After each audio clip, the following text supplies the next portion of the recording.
Come explore the worlds of National Geographic video. This program is made possible by a grant from the people of Chevron. We're proud to bring new worlds to your world.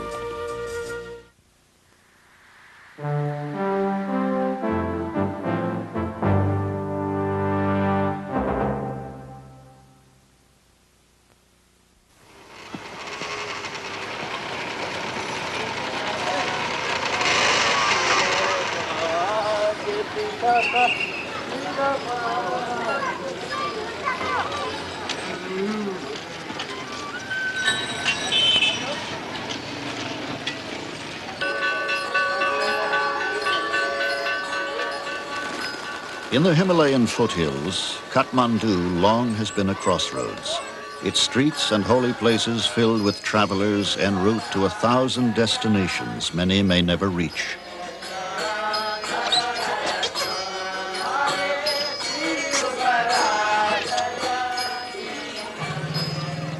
Watched by the gods, some go to market to sell or buy. Some seek to earn a higher form in their next reincarnation. Some climb the steep steps to nirvana, hoping to escape the tumult of daily life.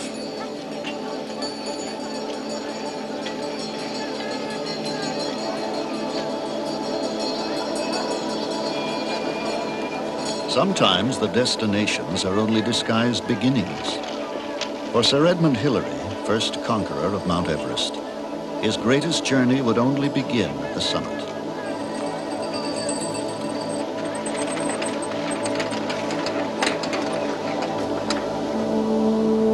Traverse not only the great landforms of Earth, but a less visible geography, the private landscapes of one man's passage through the years. At last, among the long, isolated Sherpas of the Khumbu region south of Everest, it would bring a new challenge, a new adventure, hardly 20 miles from where his journey began.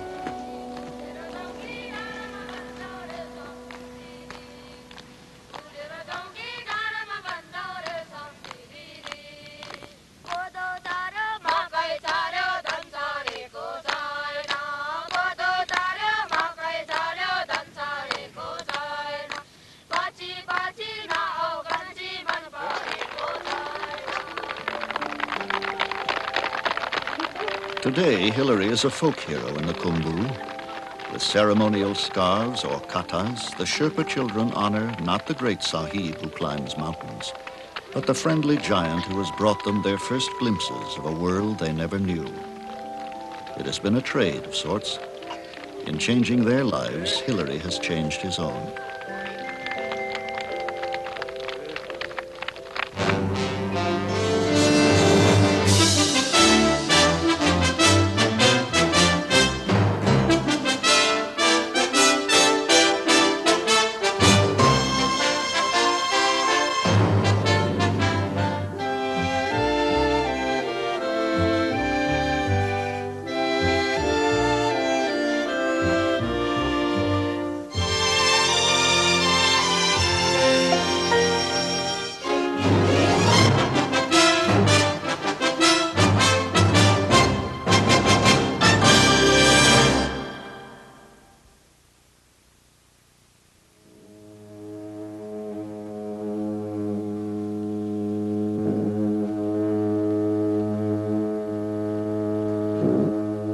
In the Khumbu highlands of Nepal, each dawn is a discovery. Again the peaks emerge. Amadablam, Kantega, Tamserku, Everest. Silent sentinels of Earth's highest mountains, the Himalayas.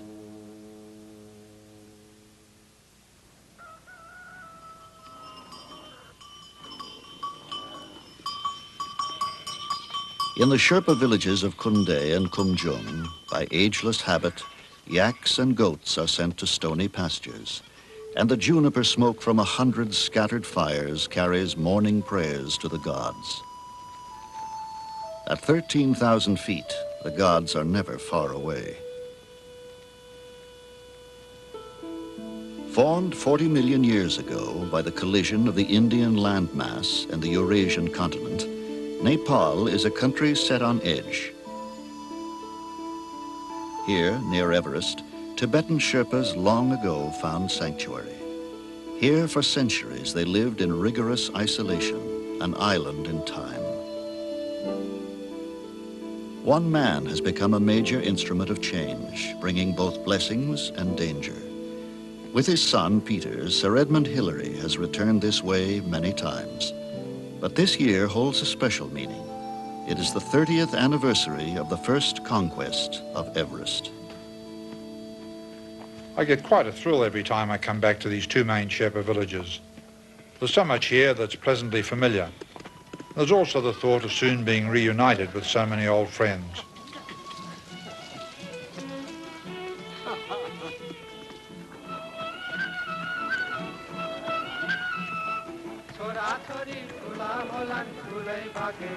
Again they walked the village lanes, welcomed by the greeting of clasped hands and murmured, "Namaste."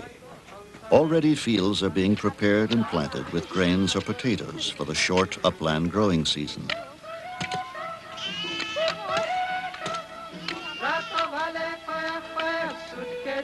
Across a wall bounds an old and irrepressible friend, Fudorje, Hillary's companion on many a climb.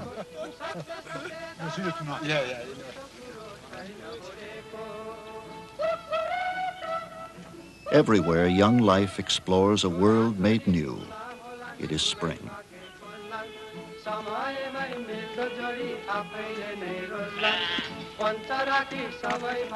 At last, father and son enter the house that long ago became a second home.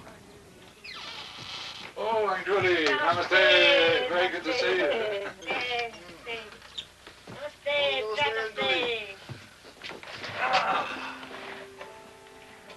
In this house, I can always be sure of a warm welcome and a cup of Tibetan tea.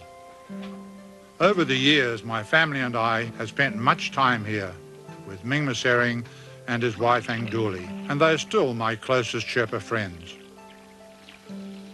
In daily tasks, Angduli endures. Having lost 8 of 11 children, she eagerly welcomed the Hillary family as her own. Upon the wall hang snapshots, fragments of life captured long ago. Hillary's daughters, Belinda and Sarah. His wife, Louise, and the children. Young Peter with protective God. Playful Belinda, the youngest child. Thank you, Angduli. We Tibetan much lagging. Children say all sweet tea. Sweet tea, Yes. Some maybe it's lagging, maybe not lagging. lagging. Now a painter, surviving son Temba remains a victim of iodine deficiency, once common in the Khumbu. Hey, Timbo. Pakadi. What's that? What's that? Pakadi. Who? Pakadi. Dangbochi. What's that? Pakadi. Amdablum. Pakadi. Amdablum. Pakadi. Oh, what's that? Yeti. Yeti. Yeti. Yeti. And what's this big one? Chumuluma? Yeah. Chumuluma. Everest. Pivot on which so many destinies have turned, it was Everest that once joined the widely separated lives of Hillary and Tenzing Norgay, his Sherpa partner on the historic climb. Now, amid the peaks on the trail to Everest, they meet again. Still strong at 69, Tenzing and his daughter Deki have come from Darjeeling to join the anniversary festivities. Tenzing! It's good to see you. My God. Yeah. Hi, Dickie. How are you? Nice to meet you. Hi. Long time, Tenzing. Good to see you again. Yes, Tenzing. Did you have a good walk up? Oh, very well. Good. Fine, thank you.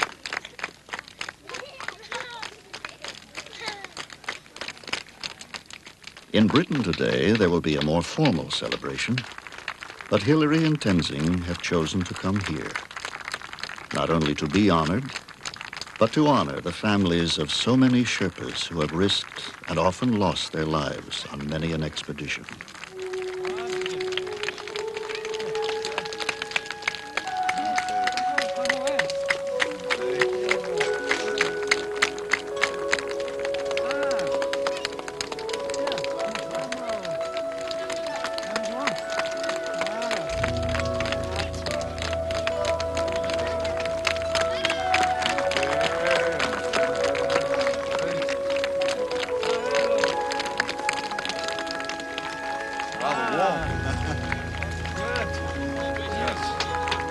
Namaste, Tenzing.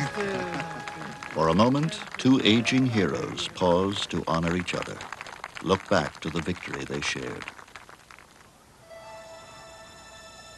Remote, seemingly beyond the reach of human effort, the towering mass of Everest at mid-century had defeated all attempts to reach the summit. Then, as Nepal opened to foreigners, assaults at last were possible from the south. In the British expedition of 1953, guide Tenzing Norgay, already veteran of 5 failed attempts, would be teamed with Hillary, who earlier had cited a possible route via the South Col.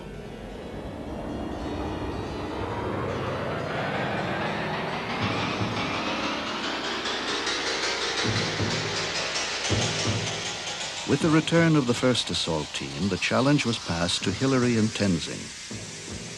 The earlier team had reached a point hardly 300 feet below the summit. Now, exhausted and frozen, they were somber evidence of the tests that lay ahead. But storm intervened.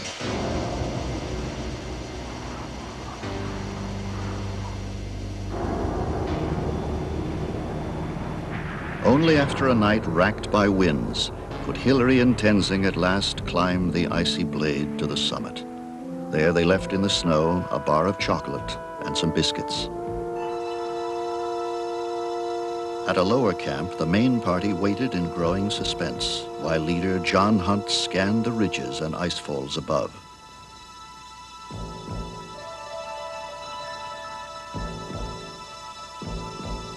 Then, at last, the returning climbers appeared, led by a teammate lifting his thumb in a sign of triumph.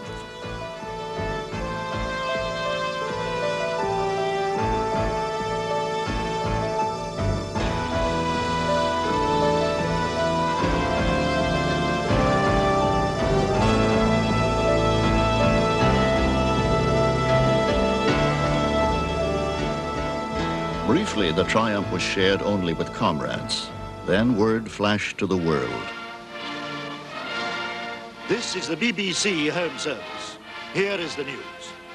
Mount Everest has been conquered by members of the British expedition. The news reached London in a message to the Times.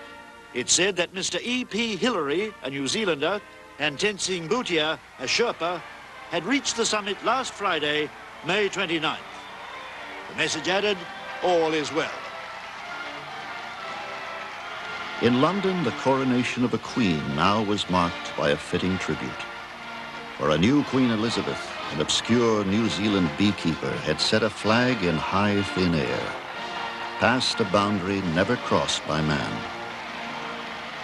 Quickly knighted by the Queen, Sir Edmund soon pledged loyalty to another lady, Louise, the young musician who became his wife. Yet domestic bliss soon would be exchanged for the wintry wastes of Antarctica. There, Hillary would lead a caravan of modified farm tractors to the South Pole, setting up supply depots for the first Antarctic crossing. Hero to the world, symbol of high adventure, his life would become a continuing odyssey, seeking new challenges around the globe. Sometimes, with the indomitable Louise on less spectacular expeditions, in New Zealand or the Alaskan wilderness, he discovered the new adventure of watching his children grow.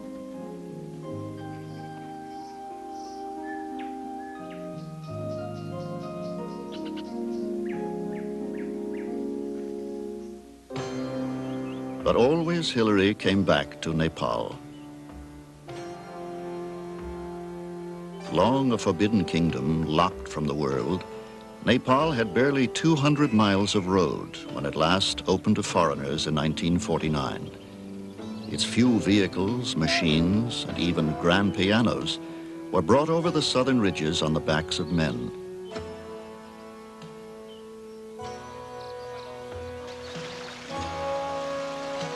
Its terraced uplands, built by the labor of centuries, were joined by a labyrinth of trails on which astonishing burdens were carried by the hardy hill folk or their caravans of yaks.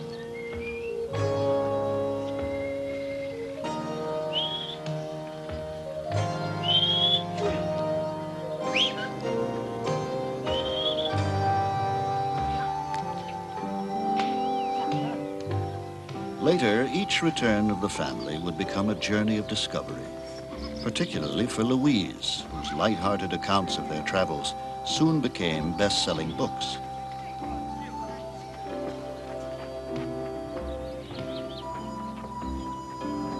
Learning the country by climbing it, the children were taken by their father to see the great peak that had changed his destiny and theirs.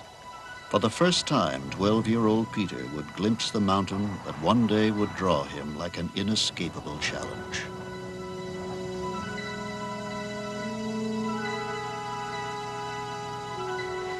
With deepening regard for the warm-hearted Sherpas, the Hillarys eagerly lent a hand wherever needed, opened the door to a culture distant from their own origins. On a mountainside at Tami, not far from the Tibetan border, they helped build a supporting wall for a Buddhist monastery.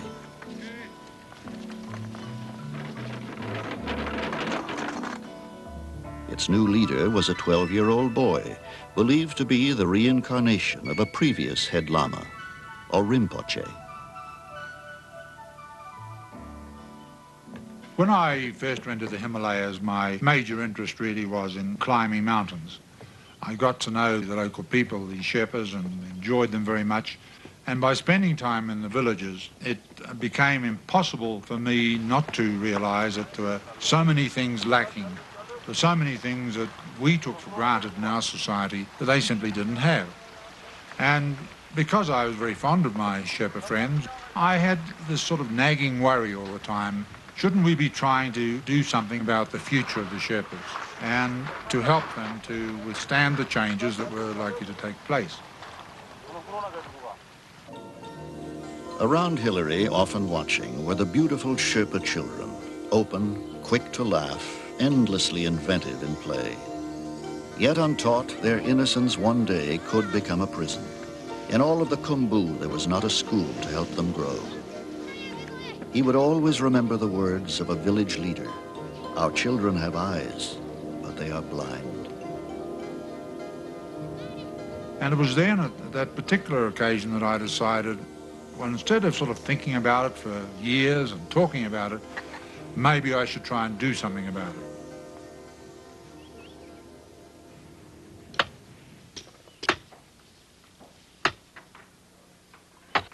Abruptly, Sir Edmund Hillary became a part-time carpenter.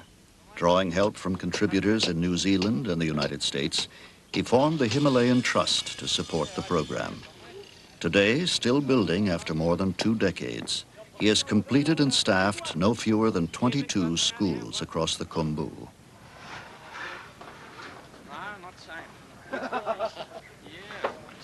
We have a good experienced team to do the job. My brother Rex is a builder by trade back in New Zealand, and he's come over here quite a few times to help on these projects. But without Mingma's organisation and authority amongst the Sherpas, I could have done nothing. The patterns of construction have changed little since the building of the first school in 1961. Some children help, some children watch, some children imitate. For some, classes have already begun.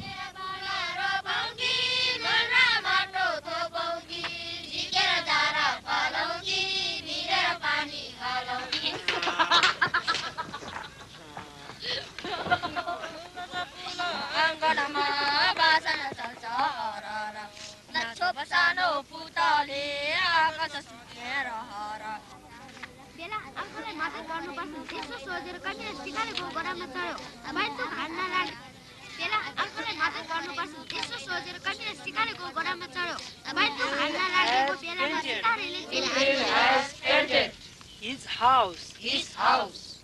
The men are climbing the mountain. The men are climbing the mountain. The men are climbing. The men are climbing. The men have climbed. The men have climbed the mountain. The mountain.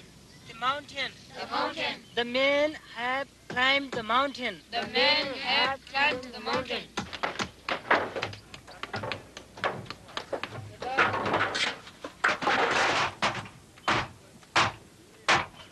This is the thing I've always liked about the Sherpas. They always are prepared and know what they can do. They know that they don't have money, but they have the strength of their hands. In days gone by, even my own children, Peter, Sarah and Belinda, used to work in with the local children, carrying rocks, carrying chunks of timber, and I really think they enjoyed it. It's quite exciting to watch a school rise up from its foundations and to see the rock I used to climb being fashioned into schoolhouse walls. A rudimentary structure, unheated, dependent on natural light, the new school at Chandrikaka is a center of village pride. Quickly the people gather, bringing bottles of chang, the local spirits, for the celebration.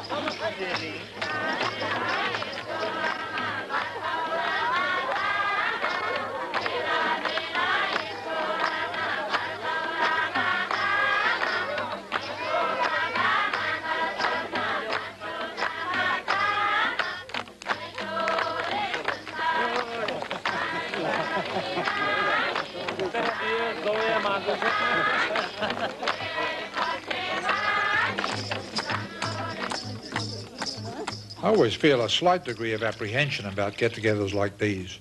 Any Sherpa gathering tends to become a somewhat festive occasion, with the local beer and spirits flowing rather freely, and mostly in my direction. And it's really quite a challenge to survive these functions in an upright position.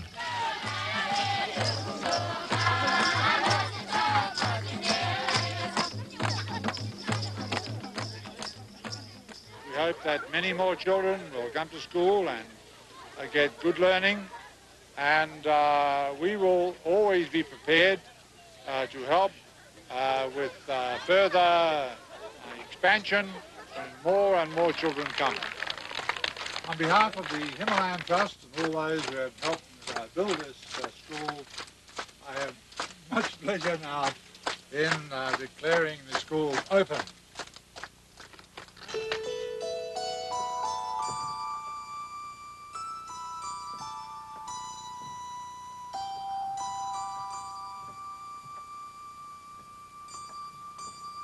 For the first time, the children enter the still empty classroom. Here in this vacancy, each will embark on a new journey of discovery, find new mountains to climb. Today, across the Khumbu, the school bells ring. Many the empty oxygen flasks used by Hillary and other climbers. Over the highland ridges, more than 1,000 Sherpa children hurry to class each day. Some to schools more than a 3-hour journey from home.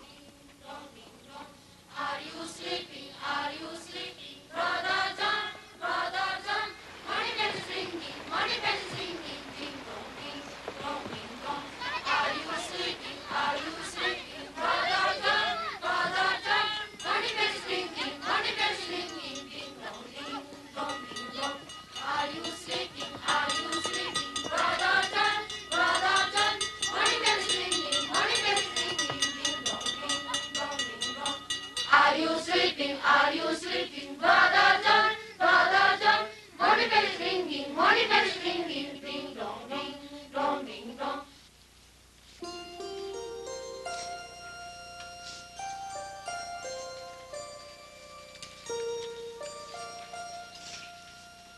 At Kumjung, Hillary remains close to its day-to-day activities, still enjoys visiting the first school he ever built, watching children draw pictures of a wider world they have never seen outside a book.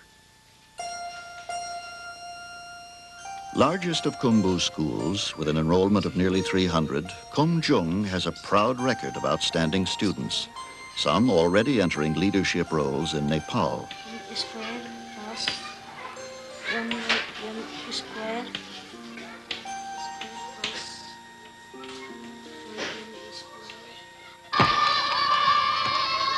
The soccer team, of course, remains invincible to lowland teams who quickly struggle for breath at 13,000 feet.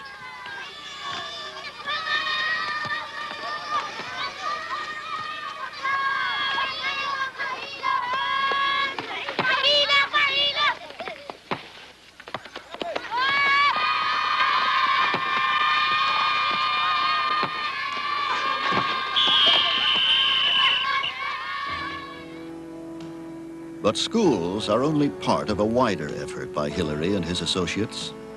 Under his direction, 3 landing strips have been carved on the mountainsides, ending forever the centuries-long isolation of the Sherpas.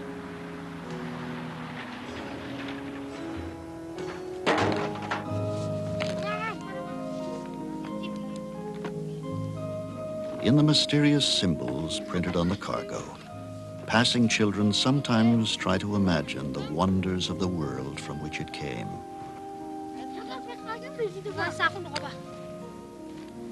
Built by Hillary, scattered clinics and 2 hospitals at last provide medical care and have brought a new awareness among the Sherpas that smoky dwellings and lack of sanitation cause many of their chronic maladies. At Kunde, even the local lama has found a new trust in modern medicine.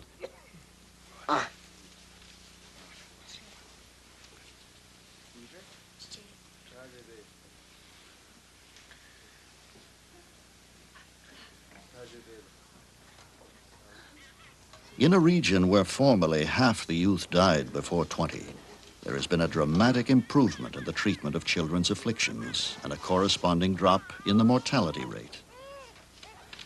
For some, the cures seem nearly miraculous. Here, a boy whose hearing has been severely impaired since birth can hear the full wonder of sound for the first time.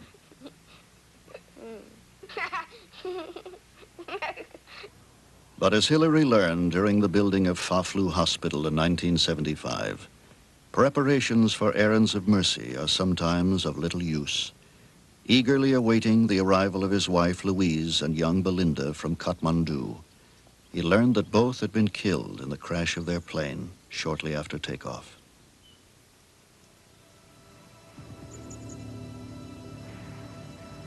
For Hillary, that day was darkness, the beginning of a long journey across a private wasteland without compass or place to rest.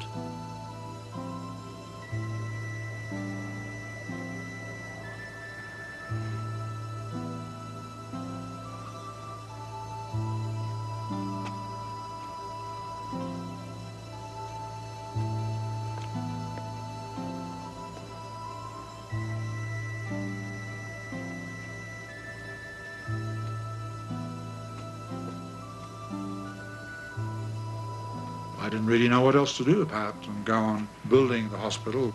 And then later we went back to Khumbu and spent time with Mingma and Angduli and various other friends, and that was it. And they, you know, had all helped a bit.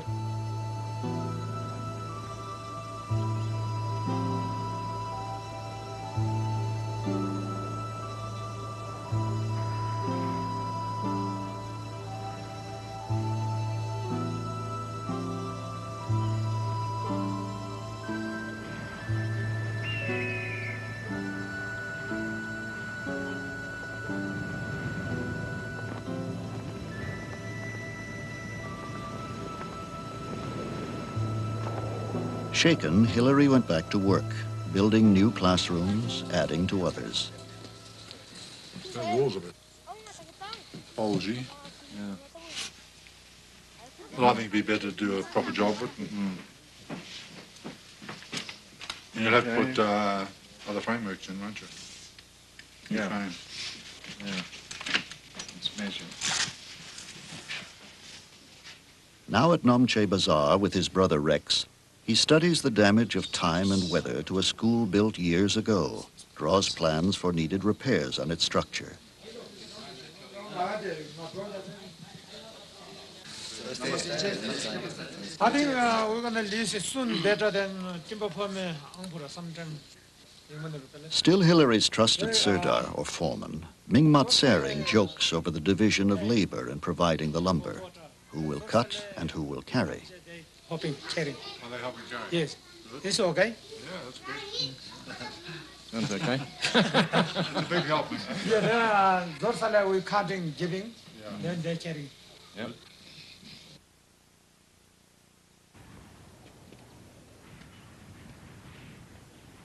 Drawn closer by tragedy, Hillary and Peter each feel a renewed awareness of the risk that lies in every human attachment. Now veteran climbers both, often in personal peril, each has seen close friends and companions lost on mountain walls. Even Peter was nearly sacrificed on the soaring altar of Amadablam.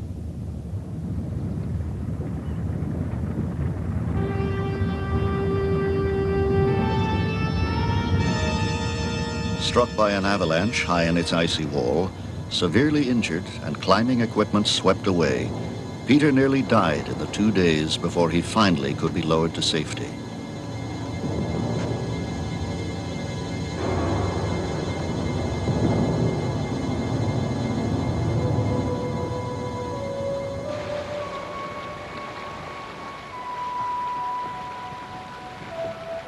For Hillary himself, the summits have a new and poignant meaning. He can never again return to those icy heights. Several times in recent years, he has suffered critical attacks of cerebral edema, or altitude sickness. Twice, in delirium, he has had to be led or carried from the thin upper air to lower altitudes to save his life. Today, the man who first climbed Everest must remain below 14,000 feet. But today, with Peter and Mingma, he will press the barrier, view at a distance the summit on which he stood 30 years ago. For at last, Peter is ready to answer the summons he first felt as a 12-year-old boy, staring in awe at the mountain his father had climbed. Already, Peter has begun preparations for an attempt on Everest by its formidable West Ridge. A geologic accident that became the highest point on Earth, Everest has long been a challenge to Western man. But to the Sherpas, the peaks were something else. Migrating from Tibet several centuries ago, the Sherpas found an endlessly changing world of mist and stone, where peaks and trees and streams appeared and vanished with magical swiftness. Quickly, their imaginations populated the landscape with gods, demons, and spirits of every kind. Even the trees were sometimes believed to be the dwelling place of sacred beings.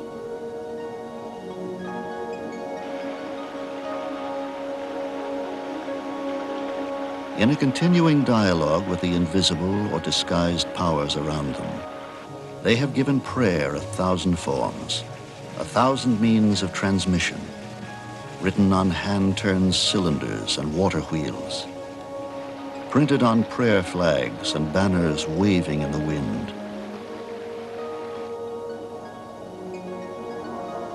Inscribed on shrines or chotans, engraved on stone tablets or manis, even on rocks in rivers and trailside boulders. Committed to the elements, it is hoped that the prayers will reach their protective gods.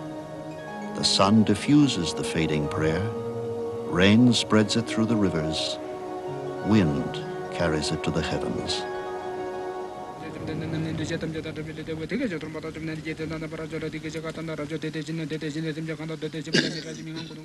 Surrounded by prayer in life, Sherpas are followed by prayer even in death.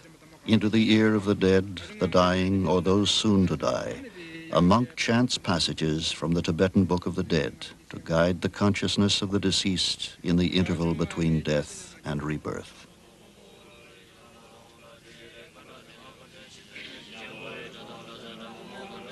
Yet prayers must be learned and preserved by the living.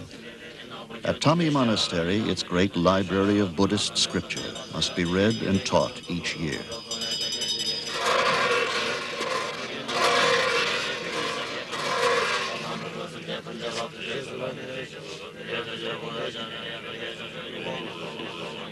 Once it was customary for one son in each family to become a monk. But with the growth of tourism, a young monk may well envy the Western clothing and wristwatch of a brother who has become a trekking guide.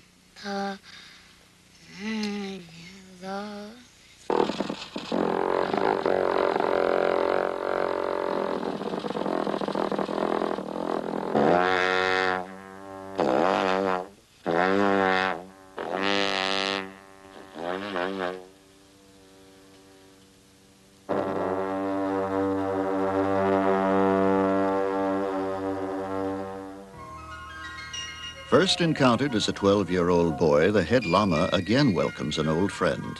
With Peter and Mingma, Hilary has come to help preparations for Mani Rimdu, a yearly Buddhist festival to protect the Khumbu. I'm very well, thank you. Thank you.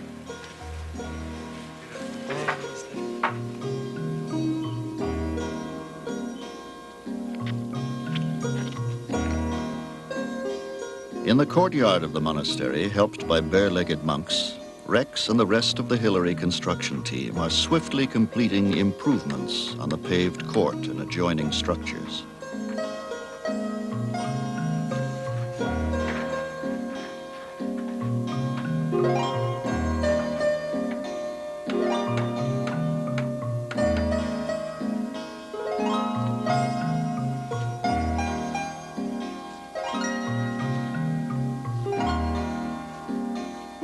With time growing short, Hilary and Peter also join the crew. Soon the balcony and yard will be crowded with Sherpas and a few tourists who have made the pilgrimage over the steep mountain trails, some from villages many days' walk away.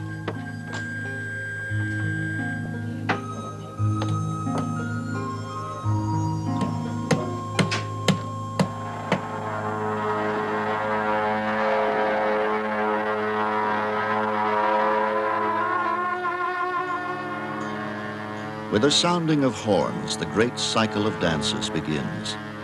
As in the religious mystery plays of the Middle Ages, the Sherpas act out their myths, make theater out of faith. Often using the symbols of ancient beliefs in magic, the dances again promise the victory of good over evil. In the Khumbu, every mountain has a spirit. Mani Rimdu exorcises the demons that threaten it.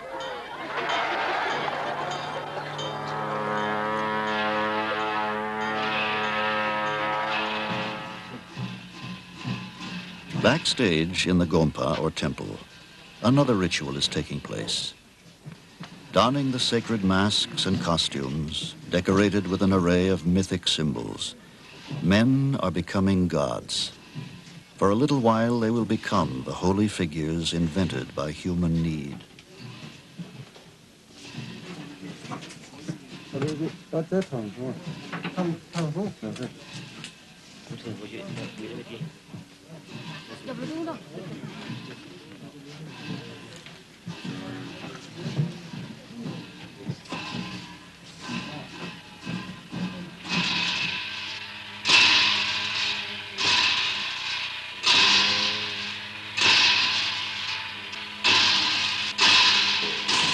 Now, like a challenge, a crash of cymbals demands the attention of the threatening adversaries.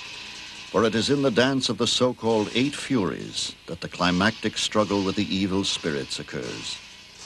In it, the benign gods rise in terrible wrath to defeat and drive away the demons.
Once again, the protective gods disappear into the Gompa.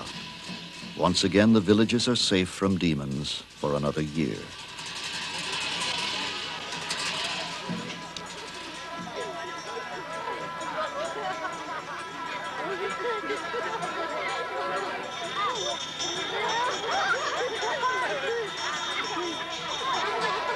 As always, the people form a line to pass the Rinpoche, bring gifts wrapped in ceremonial katas. One by one they are blessed, take a sip of tu, or holy water, with a sprinkle on the head, then taste a bit of toma, made of flour and butter. The ritual greatly similar to Christian communion with its wine and wafer.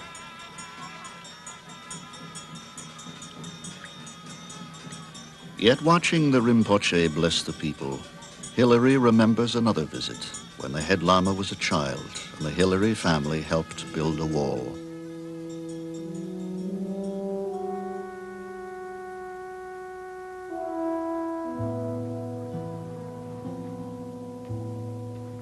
On the western ridge above Kunde, Mingma's wife, Angduli, also remembers. In a more private ritual, she brings juniper to the shrine she and other villagers built long ago for Louise and Belinda Hilary.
Yet even the 8 Furies cannot protect the Sherpa villagers from the risks of change.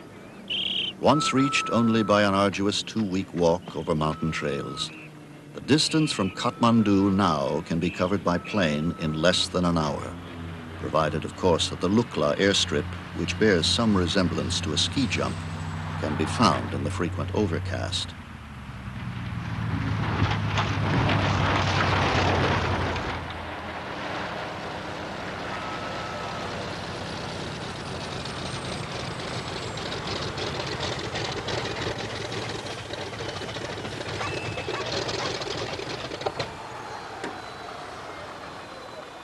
Speaking a dozen languages, tourists from Europe, Asia, and America disembark from the aircraft, pass through the villages, alarming small dogs, awakening the merchants, and delighting the local children who have discovered the blessings of balloons and bubble gum.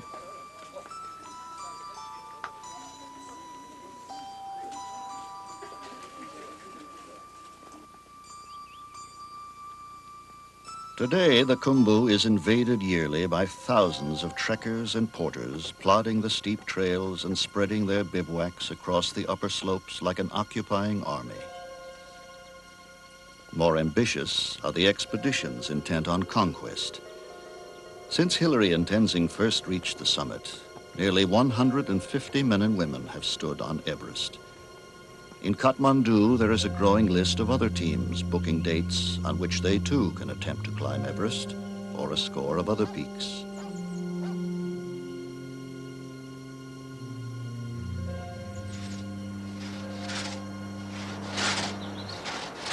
Everywhere the sound of the saw is heard. Hilary tells of its impact.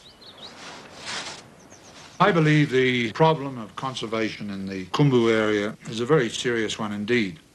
There are literally dozens of small hotels being constructed with a view to supplying accommodation to walkers and trekkers and climbers. This has put a very considerable pressure on the local timber resources. In the old days, the Sherpas used to have very strict rules about where they cut firewood and how much they cut. And the whole society was well balanced ecologically. All that has changed. Nowadays, most of the upper valleys have been completely denuded, and many of the forests have been thoroughly thinned out. As the Sherpas are learning, their mountain homeland is astonishingly fragile. Not only in the Khumbu, but throughout Nepal, trees are being cut at a devastating rate, 1/3 the nation's forest in the last decade.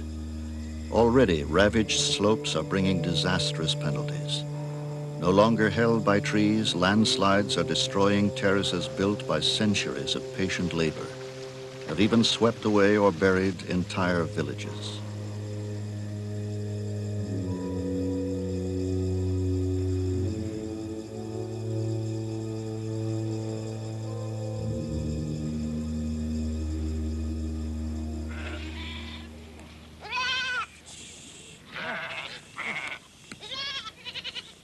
With the help of Hillary's Himalayan Trust, at least one resident is being banished forever from the Khumbu parklands. Relentless foragers of seedlings and low vegetation, goats long have threatened the slow-growing shrubs and trees of the high country.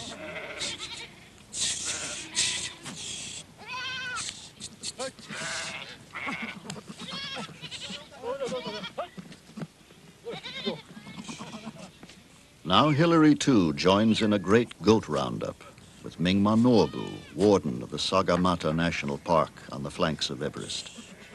From the scattered slopes, almost 500 goats at last are gathered near Namche Bazaar and driven to the less vulnerable lowlands in the south.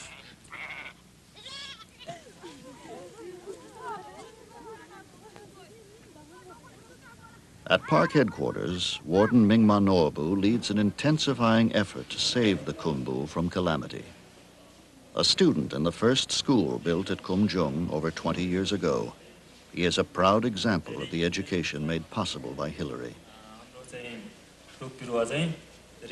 Now, speaking both Nepali and occasional English, he teaches a new generation of Sherpa children to recognize the evidence of damaged trees and erosion on the scarred landscape around them. He stresses the critical importance of tree nurseries and the need for a wider program of reforestation, protecting not only their fragile world, but Sherpa culture itself.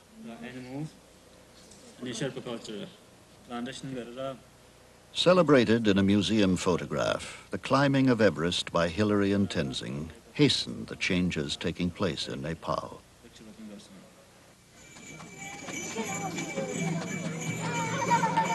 Now, on the 30th anniversary of that historic event, the Khumbu is no longer an island lost in time.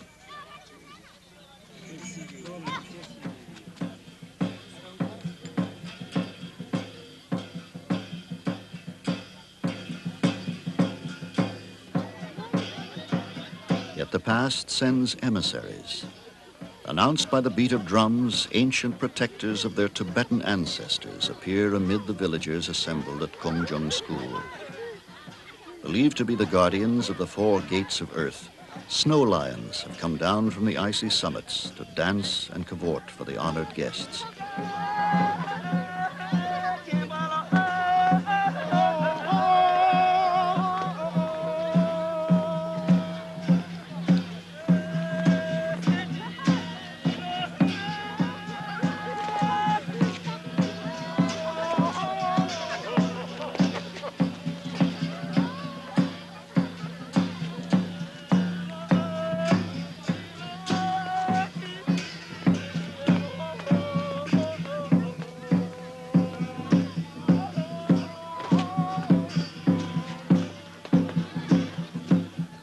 While the conquerors of Everest sample the home-brewed chang of the village women, the school staff prepares a lesson on how mountains really should be climbed.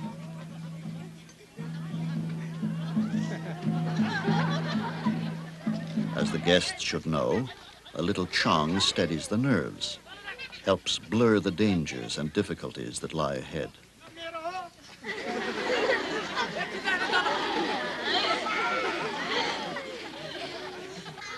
A helping hand is always appreciated. Pace yourself. The steeper the slope, the more rest you need.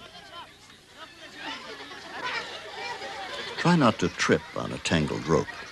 The fall may be farther than you think.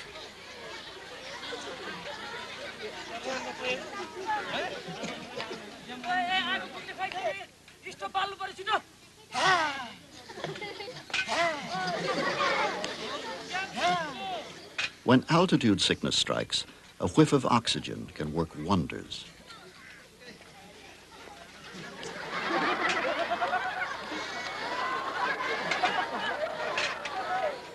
When lost, look for the summit. That's where you're going. What's that? Oh, there's one very big stone.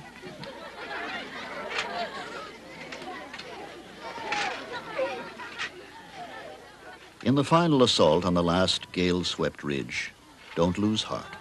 You must help to me. Hello, Santa. You must help to me. Hello, Santa. Hello. I'm ready. I'm going down. I'm going down. Hello, Santa. Okay. Thank you very much.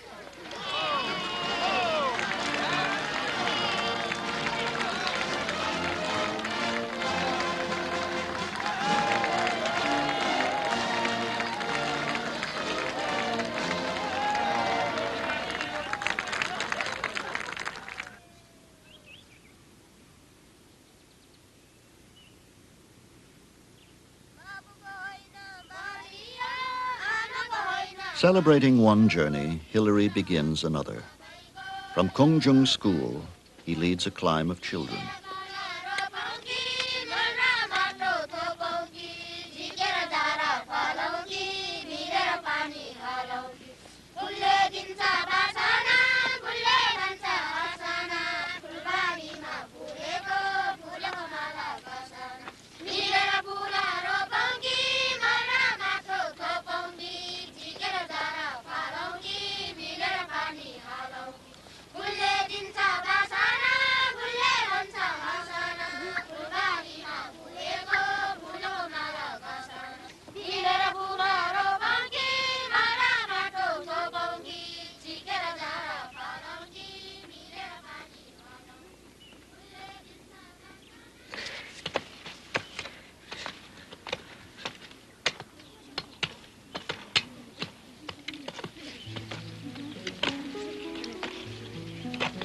Bearing seedlings of fir and rhododendron from Sagamata's nurseries, the students of Kumjung School are bringing back growth to the blighted slopes below Everest. Helped by Hillary as they commit roots to soil, they are part of a new children's crusade, not to seek redemption in heaven, but to renew life on earth.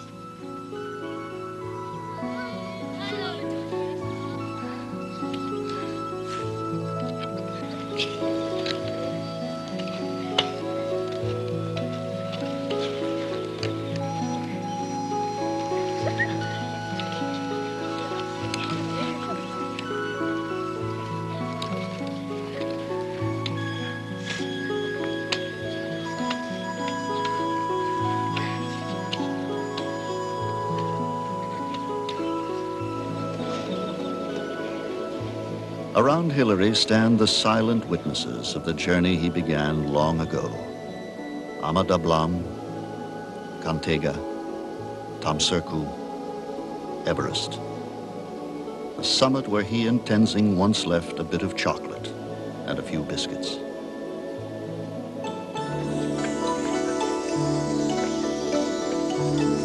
Today, he has brought a richer gift, the small beginnings of a new woodland, the little trees protected by the prayers of children.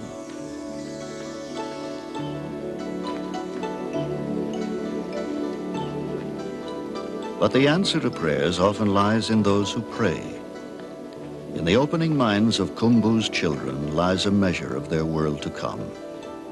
In them, Sir Edmund Hillary long ago found something more satisfying, more enduring than leaving a footprint on a mountaintop.